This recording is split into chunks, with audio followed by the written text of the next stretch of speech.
అబ్బబ్బా! మీ ఇంట్లో కూడా ఇంతేనా? అసలు ఎలా అండి ఇలాగా? అవసరానికి మించిన బట్టలు అస్సలు ఉండకూడదు తెలుసా ఇంట్లో? అలా ఉంటే ఫస్ట్ వచ్చేది మతిమరుపు మాత్రమే. ఎందుకలా అన్నావంటారా? బట్టలు అంటే ఎక్కడ పెట్టామో, ఎక్కడ సర్దామో కూడా గుర్తుండవు అన్ని బట్టల మీద. అంతెందుకు మా ఇంట్లోనే చూడండి హెవీ క్లాత్స్ ఉంటాయి.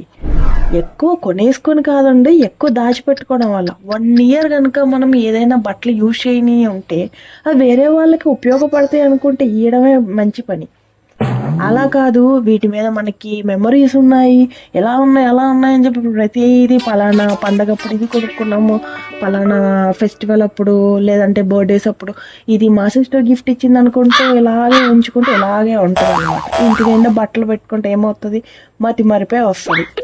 ఏది ఎక్కడ పెట్టామో ఏది ఎక్కడ చేద్దామో కూడా గుర్తుండదు అనమాట. అంతేకాదు, మీరే చెప్పండి, అవి ఏమన్నా యూజ్ అవుతాయా? అవి ఏమన్నా పిల్లలు పెడతాయా? లేకపోతే ఉన్న స్పేస్ని ఆక్యుపై చేస్తాయి. యూజ్ లేనివి ఇంట్లో ఎందుకు అన్ని బట్టలు ఉంచుకోవడం చెప్పండి. మీ హోమ్లో కూడా ఇంతేనా? ఎందుకు ఇంత ఫ్రస్ట్రేషన్ అవుతుంది అనుకుంటున్నారా? లేకపోతే ఏమిటి? మా హోమ్లో డైనింగ్ టేబుల్కి కవర్ చూస్తున్నా కొన్ని రోజుల మించి. చిన్న చిన్న పిల్లలు రావడం భోంచేయడం వల్ల కొంచెం అవి ఇవి పడి వాటి మీద డస్ట్ ఉండి ఖరాబ్ అయ్యి ఆ స్టెయిన్స్ అనేవి పోకుండా ఉండిపోయి, తర్వాత వాళ్ళు ఆడుతూ ఆడుతూ ఇలా ఇలా అనడం, పెన్నుతో ఇలా గీయడం, దానివల్ల అవి చినిగిపోయి అలా ఉన్న అదే యూసేజ్ జరుగుతుంది. అదే ఉంది ఏంటి టేబుల్ మీద. అయినా ఇది బాగాలేదుగా, చూడటానికి కూడా ఎంత ఆక్వర్డ్గా ఉంది. ఎందుకు ఈ టేబుల్ మీద ఈ కవర్ ఉంచింది మా మమ్మీ అనుకుంటున్నాను నేను. కానీ తర్వాత కానీ అర్థమైంది ఎందుకు వేయలేదని. ఎందుకు వేస్తే ఎక్కడ పెట్టిందనేది ఏం గుర్తుంటుంది ఇన్ని బట్టల మీద? ప్రతిసారి సర్దుతారు, ఒక ప్లేస్లో పెట్టరు కదా. అంటే కాటన్ శారీస్ ఇటని, ఇవైతే ఇటని, ఇదైతే అటని అనుకుంటా కొన్ని సెక్షన్స్ లాగా ఏర్పరచుకొని సర్దేసుకుంటారు. సరే ఇక్కడ పెట్టాం కదా, ఈసారి ఇక్కడ పెడుతున్నాం గుర్తుంటుంది అనుకుంటారు. ఎక్కడ గుర్తుంటుంది నీ పనుల మీద? పోనీ ఏమన్నా మాకైనా చెప్పి అమ్మ ఇవి ఇక్కడ పెట్టాను, సో ఇది ఇట్లా యూసేజ్ చేయాలనేది ఉంటుందా? ఆ షాపింగ్స్ అన్నీ మమ్మీనే చేస్తారు. ఆల్రెడీ ఇంకొక స్పేర్ కవర్ ఉంటుంది, ఎవరింట్లో అయినా కామన్గా స్పేర్ పెట్టుకుంటారు కదా. సో నేను అప్పటికి అనుకుంటున్నాను, ఏమిటిది స్పేర్ కవర్ అయినా వేయొచ్చు కదా, ఇది తీసేసి ఇంకెందుకు ఇది యూసేజ్ లేని అనుకుంటున్నాను. చూడటానికి కూడా మంచి కనపడట్లేదు, బాగలేదు కదా, అసలు ఎందుకు ఇలా పెట్టేసింది టేబుల్ మీద, ఇంకా తీయొచ్చు కదా అని నేను ఆలోచించుకొని, సరేలే ఎందుకైనా మంచిది స్పేర్ కవర్ లేదేమో, ఇదే స్పేర్ కవర్ ఏమో ఖరాబ్ అయింది కదా అని ఉంచిందేమో అనుకొని, పైగా దాన్ని రివర్స్ చేసి మరీ యూజ్ చేస్తుంది. సర్లే అని చెప్పి నేనే ఒకటి ఆర్డర్ పెడతాము ఈసారి, మంచిగా విత్ చైర్స్ కూడా కవర్ వచ్చేలాగా నీట్గా ఆర్డర్ పెడతాము. అండ్ మనకి ఏమైనా ఏమనిపిస్తుంది, అరే యార్ ఎంత గొప్ప పని, ఎంత మంచి పని చేస్తున్నా. ఆర్డర్ పెట్టి వచ్చేసిన తర్వాత మంచిగా నీట్గా సెట్ చేసి మమ్మీని కళ్ళు మూసుకుని మమ్మీ సర్ప్రైజ్ చూడు ఇది ఎలా ఉంది అని అంటే, మమ్మీ చాలా బాగుందంటది, మెచ్చేసుకుంటుంది మనల్ని అనుకుంటావా? అనుకునే చేస్తాంలేండి. నేనైతే అలాగే చేశాను. అంటే ఎక్స్పెక్టేషన్స్ వర్సెస్ రియాలిటీ లాగా ఏం జరిగిందంటే, ఫైనల్గా నేను అనుకున్న ఆర్డర్ ప్లేస్ చేసిన కవర్ వచ్చింది. అరే యార్, నా డ్రెస్కి కూడా ఇంత హ్యాపీగా నేను వెయిట్ చేయలేదు కదా, అమ్మ ఎప్పుడెప్పుడు మెచ్చుకుంటుందా అని చెప్పి వెయిట్ చేస్తూ దబ్బా హ్యాపీనెస్ చూడండి నా ఫేస్లో. అరే యార్ అనుకుంటే ఏదో సాధించిన దానిలాగా నేను అసలు నీట్గా మొత్తం ఓపెన్ చేసి నీట్గా సెట్ చేశాను. అండ్ ఓపెన్ చేశాక క్లాత్ పట్టుకుంటే ఎంత సాఫ్ట్గా ఉందో తెలుసా. నాకు అనిపించింది ఏదో ఇది ఏదో డ్రెస్సా కనీసం సాఫ్ట్గా ఉంది, అమ్మయ్య బాగుంది అనుకోవటానికి నేను ఆ ఫీల్డ్లో ఉన్నాను. అరే యార్ బాగుంది, క్లాత్ భలే స్మూత్గా ఉంది అనుకున్నా. నాకేం తెలుసు డైనింగ్ టేబుల్ మీద క్లాత్ కానీ షీట్స్గా ఏవైనా కానీ మందంగా ఉండాలి అని. ఎప్పుడైనా షాపింగ్ చేసామా వాటికి? చేయకపోతే అదే అన్ని పనులు చేయాలనేది ఆడపిల్ల, అందుకేనేమో.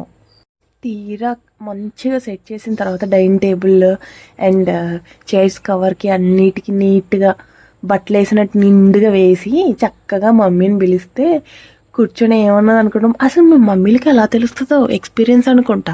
అసలు చూస్తేనే అలా కాదు మందంగా ఉండాలి క్లాస్ అంటనే ఉంది. నేనేంటా అనుకుంటూనే ఉన్నాను, ఇదేంటి మమ్మీకి సర్ప్రైజ్ ఇద్దాం అనుకుంటే రివర్స్ నాకు వచ్చేలాగా ఉంది సర్ప్రైజ్ అనుకుంటూనే, కాదు మమ్మీ అంత బాగుందో చూడు వేసిన తర్వాత కదా అంటున్నాను.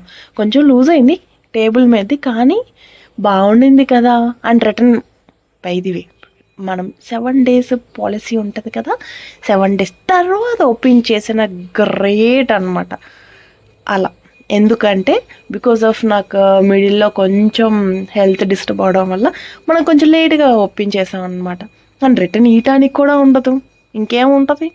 సరేలే ఎట్లయినా ఉండాలి, కానీ దాన్ని ఆల్టర్నేట్గా ఒకవేళ బాగోకుండా అస్సలకే బాగోకుండా వస్తే నేను దేనికో దానికి సెట్ చేస్తానులే అని మెంటల్లీ ఫిక్స్ అయ్యా అనమాట. నాలో ఉన్న క్రియేటర్ని బయటికి తీసి క్రియేటివిటీని మొత్తం యూజ్ చేద్దాం అది ఇది అనుకున్నాను అనమాట. కాకపోతే ఆ వుడ్ మీద అంటే వుడ్ టేబుల్ మీద వేసేసరికి క్లాత్ చాలా పల్లచగా అంటే లైక్ ఫీల్ ఆ వుడ్ మీద హ్యాండ్ పెట్టినట్టే ఉంది. అంటే వేసి దాని మీద ఒక క్లాత్ ఉంది అనే ఫీలింగ్ అయితే రాలేదన్నమాట. అరే యార్ ఏంటిది అనిపించింది. పైగా ఆ వుడ్ టేబుల్ని మనం అంతకుముందే ఇంకొక అంటే చేంజ్ చేసామంట ఇంకొక వేలో. ఎలా అంటే అది యాక్చువల్లీ మామూలుగా ఆ కవర్ తీసి వాష్ చేసి ఆరేస్తారు కదా, అప్పుడు ఏం చేశారు, అప్పుడు కూడా అంతే మన ఫ్రెండ్స్ తొట్టి గ్యాంగ్ ఉన్నారనమాట బొడంకాయలు. వాళ్ళు వచ్చినప్పుడు టేబుల్ మీద అవి ఇవి చేయడం వల్ల వాటి మీద మరకలు ఇవన్నీ పట్టడం వల్ల కూడా సో బాగలేదు. అయితే తీసేసి అసలు అయితే వేరేది రీప్లేస్ చేద్దాం అనుకున్నారు. ఎప్పుడో అయిందిలేండి, ఎప్పుడో కొన్నది అది పాతది. అయితే నేను అనుకున్నాను నాలో ఉన్న క్రియేటర్ బయటకు వచ్చి లేదు దీన్ని అసలు నేను ఏదన్నా చెయ్యాలనుకుని పైన ఫస్ట్ అట్లా అనగానే వచ్చేసింది కవర్. ఆ పైన కవర్ రాగానే నేను రూమ్ సర్దుతుంటే దొరికిన బయట ముగ్గుల కోసం మమ్మీ రంగులు తెచ్చింది. అందులో ఒక డబ్బా దొరికింది. నీట్గా వేసా పెయింట్. అది కూడా ఏమన్నా మంచి కలరా అంటే అంటే obvious red is good only. కాకపోతే మనకి ఇలాంటి వాటికి రెడ్ కంటే మిగతా కలర్స్ ఇంకా బాగుంటాయి కదా. సో వేసాం అనమాట. వేసి దాని మీద వైట్ కలర్తో డిజైన్ వేసి ఉంచుతాం. మొత్తం టేబుల్ మొత్తం నీట్గా కనపడాలి. ఒకటి సింపుల్ వేనా లేకపోతే హెవీ వేనా నీట్గా వేసి ఉంటే బాగుంటుందని ఆలోచనతో ఉన్నాను.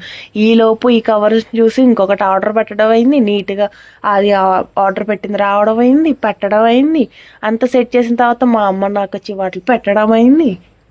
మళ్ళీ మధ్యలో ఏదో మసాలా తక్కువైనట్టు ఈ సిస్టర్స్ ఉంటారే, ఎక్కడి నుంచి వస్తారో అసలు వచ్చి యాక్చువల్లీ ఇది మందంగా ఉండాలి దీని మీద ఈ క్లాత్ మరి తెలిస్తే పెట్టచ్చుగా పెట్టచ్చుగా అంట ఫ్యాక్టరీలు. అమ్మా పెడితే హట్ చేస్తారా చిన్నపిల్లలు అసలు మీరు అనిపించింది. ఆ డైలాగ్ వచ్చింది మనసులో. తీరా అమ్మ మెచ్చుకుంటుంది అని అనుకున్నది అంటే ఎక్స్పెక్టేషన్ రియాలిటీలో తుస్సయిందనమాట. సో ఇంకెప్పుడు ఇలాంటివి ఆర్డర్ చేయకూడదని ఫిక్స్ అయ్యా. అయినా మన షాపింగ్ ఆడవాళ్ళం ఎలా ఉంటుందంటే షాపింగ్ చెయ్యము అనుకుంటాం అంతే, ఆ టైంకి మళ్ళీ కామనే. అండ్ దీనికి 6 చైర్స్కి కవర్స్ వచ్చాయి. టేబుల్ కవర్ కాకుండా 6 చైర్స్కి కవర్స్ కూడా వచ్చాయి తెలుసా. అందులో 2 చైర్స్ కనపడతాయి మ్యాక్సిమం, మిగతా ఈ లోపల వేరే రూమ్లో ఉన్నాయి. బట్ నాకైతే అవుట్పుట్ చూడటానికి బాగుంది. బట్ ఫీల్కి వచ్చేసి అంటే నా ఎక్స్పెక్టేషన్కి వేసిన తర్వాత కూడా బాగుంది అనిపించింది. కానీ రియాలిటీలోకి విచ్ ఐ కెన్ ఫీల్ నాకు కూడా అంటే దాని గురించి ఎక్కువ తెలియదు నాకు కూడా మంచిగా ఏమో అంత అనిపించలేదు. బికాజ్ ఆఫ్ డైరెక్ట్ మనం టేబుల్ మీద చేయి పెట్టినట్టు అంటే మనం ఫుడ్ తిన్నప్పుడు ఒక చేయి ఇలా పెట్టుకొని ఉంచుతాం కదా, ఫుడ్ వచ్చేలోపు అలా నార్మల్గా టేబుల్ మీద పెట్టిన ఫీలింగే వచ్చిందనమాట. కానీ ఇలా షాపింగ్ చేయకూడదు, ఇలా మమ్మీస్ కానీ సిస్టర్స్ కానీ అన్నప్పుడు అసలు అవసరమే లేదు. పైన షాపింగ్ చేయను ఏం చేయను అని అనిపిస్తుంది. కానీ ఏది ఏమైందా ఎవరు ఏమన్నా కానీ ఫైనల్గా మన లేడీస్ అయితే ఫుల్గా షాపింగ్ చేస్తారు కదా సమయం వస్తే. ఇలా ఎంతమంది ఉన్నారు. ఈరోజు అసలు ఇంకా డిసైడ్ అయ్యాను అసలు షాపింగే చేయను అనుకుంటారు. ఫైనల్గా అయితే షాపింగ్ చేస్తూనే ఉంటాం. అది లేడీస్ యొక్క నైజం అంతే. బికాజ్ ఆఫ్ ఆర్ లేడీస్ యొక్క ఫేవరెట్ వర్క్ ఏంటి, స్ట్రెస్ బూస్టర్ ఏంటి చెప్పండి, shopping. It's shopping shopping shopping only. మనకి కొంచెం నీరసంగా ఉందన్న షాపింగ్ అన్న ఎక్కర్లేని ఎనర్జీ వస్తుంది తెలుసా. ఎవరికైనా కానీ నీరసంగా ఉంది సెలైన్ పెట్టించుకోవాలమ్మా అన్నారనుకో డాక్టర్స్ ఏం అవసరం లేదు, జస్ట్ షాపింగ్ తీసుకెళ్ళండి. Without saline without medicine energy వస్తుంది, సూపర్ డూపర్ ఎనర్జీ వస్తుంది. అన్నిటికంటే అంతకు ముందు కన్నా ఉన్న ఎనర్జీ కంటే ఇంకా రెట్టింపు ఎనర్జీతో షాప్ చేస్తారు. అదన్నమాట ఈ లేడీస్ యొక్క పవర్, మన లేడీస్ యొక్క పవర్. అవునండి, ఇంతకీ ఈ చైర్ సెట్ టేబుల్ సెట్ అవన్నీ నేను అంటే ఆర్డర్ పెట్టి తెప్పించింది మీకు చూపించాను కదా. ఇంతకీ మీకు ఎలా అనిపించింది, నచ్చిందా? అయితే కామెంట్ చేయండి. And don't forget to like, share and subscribe. Thank you.